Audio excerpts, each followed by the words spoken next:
Welcome back to the old barn on Ann Street. And speaking of Ann Street, I wanted to show you something that's right in the middle of Ann Street, right in front of our barn.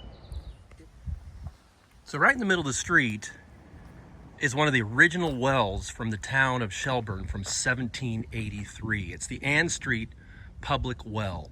This was the typical Shelburne water system in 1783.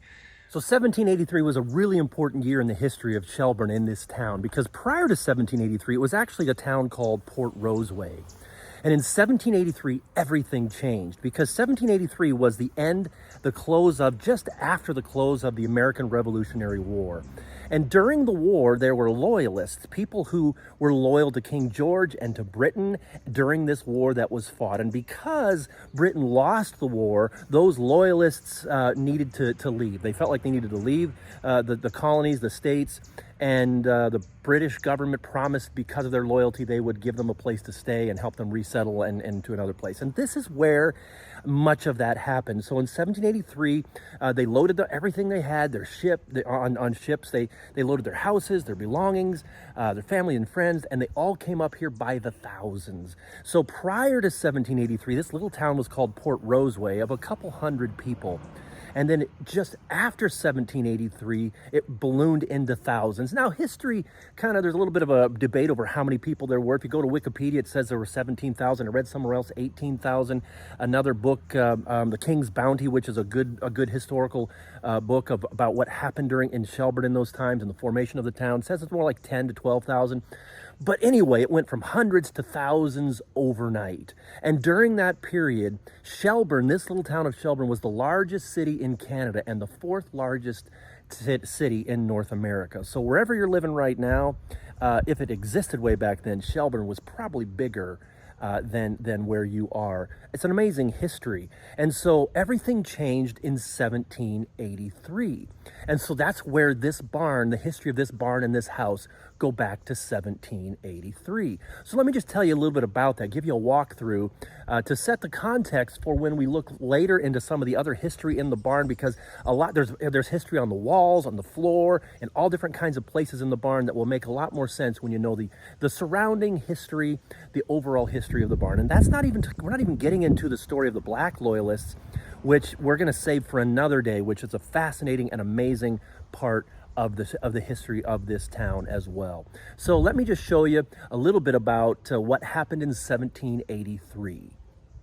So the information we've gotten from the Historical Society, the museum here in town, tells us that this house was built in 1788 by a man named William Taylor.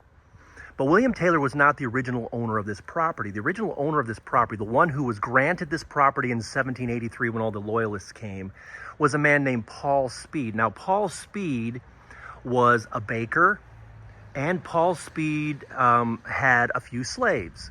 And so when he sold this property to William Taylor, there were some dwelling houses and bake ovens on here. And so there's little remnants of what could have been little dwellings from 1783. You can see here there's what looks like could have been a fire pit or maybe part of a bake oven. Things have changed. Somebody's added the paver stones and everything since then, but the cobblestone and stuff that goes back a long time. And there's a couple other places on the property here which show some of the footprints of some of the older foundations. There's a bit of a wall there. So on the side of the house, you can see the foundation under the barn, and it's the old style foundation with all the field stones that are piled up and made together. It's a stone foundation.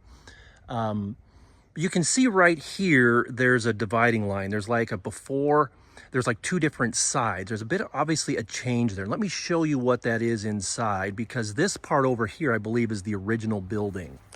So when you step inside the barn, just off of the driveway, you can see that the barn is divided into two. And there is this wall here, which you can tell by looking at it, that is what used to be an exterior wall. Those are shingles, siding that many of the houses have on the outside. And so those, it's in the middle of the barn, it's the inside wall. And underneath this section of the barn, there's also a basement, and it's unusual to put a basement under a barn.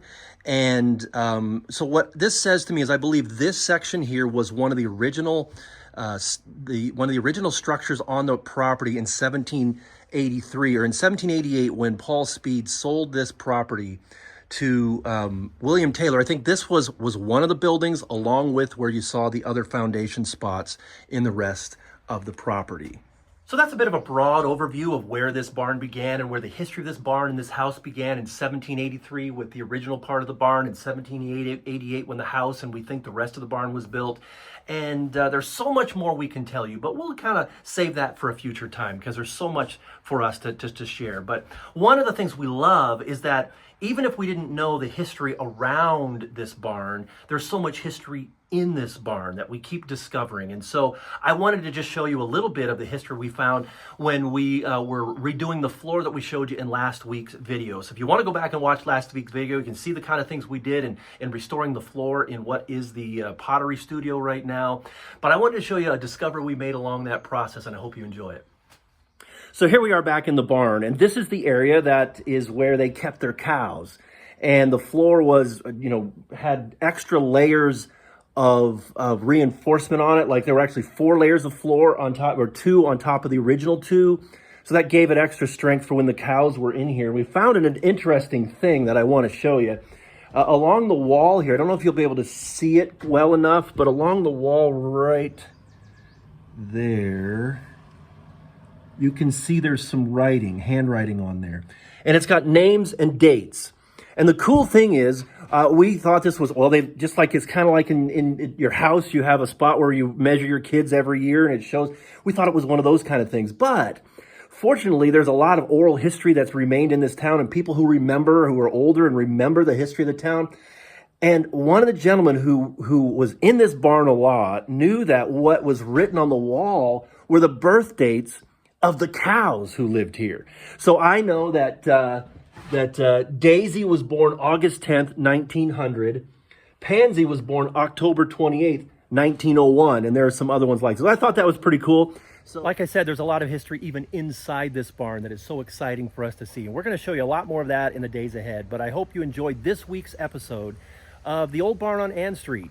And if you liked it, then like and subscribe and join and watch us next week as we come back to show you. We're going to go upstairs in the loft next week and see where the work begins up there. And hopefully you'll enjoy it. So have a good week. We'll see you next time.